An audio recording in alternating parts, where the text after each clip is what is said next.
Salam bizim mətbəxin izləyiciləri, mənim əzizlərim, hamınızı salamlayıram.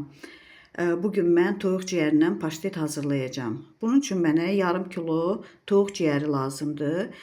Ciyər, qara ciyərlə ürək də ola bilər, yəni ürəyi də ola bilər, narahat olmayın.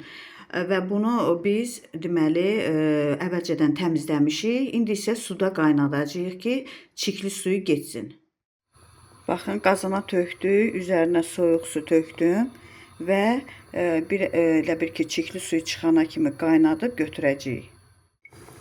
Baxın, bu cürə çirkli suyu çıxana kimi qaynadırıq. Sonra isə altını keçirdib bu sudan çıxardacağıq ki, təmizə çıxsın ciyər. Deməli, bir tava götürürük. Bu tavanın içərisinə həmin o suda qaynatdığımız ciyəri, 2 dənə kökdür burada, bir baş soğandır. Və bunların hamısını doğrayıb tökürük. Bir də kərə yağı vurmuşam, biraz da duru yağ.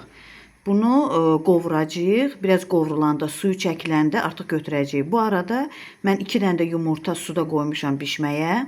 Onu da maşında keçirdəndə əlavə edəcəm. Baxın mənim əzizlərim, bunu qəşəng belə qovurduq. Yəni mən bunu niyə belə qızardıram? Onsuz da biz keçirdəndə onu ət maşınından və yaxud da ki blenderdan kim necə istəyir, onun rəngi açılır. Bu arada 2 dənə də yumurtanı pişirmişəm. İndi bu yumurtanı da bura qatacağam və blenderdan keçirdəcəm. İndi isə bax belə blenderdan keçirdək. Paştetimiz hazırlansın. Bu arada deyim ki, duzu, istiyotu zövqə görə özünüz tökün. Mən tökmüşəm. İndi axırda biraz sarı kök əlavə edəcəm. Deməli, biz bax belə kağız götürdük. Yağlı kağız deyirlər də buna. Amma üzərinə mən biraz da duru yağ əlavə elədim. Duru yağ tökdüm və deməli kislə çəkdim bura şötka ilə. İndi isə bu ciyəri bir bərabərlikdə yayacağıq və üzərinə kərə yağı qoyacağıq. Baxın, bu cürə yaydım, səliqə ilə, bacardığımız qədər səliqə ilə. İndi isə mütləq kərə yağından istifadə olunmalıdır. Kərə yağı düzəcəyik və bükəcəyik. Bax, bu cürə yağı qoydum. Bizim ailədə çox yağlı sevilmədiyinə görə mən bir sloy qoyuram. Yəni, hər yerinə qoya bilərsiniz əslində. İndi isə bunu bükəcəyik. Baxın, bu cürə bükdük. Bu qıraqlarını da konfet kağızı kimi bax belə burursunuz.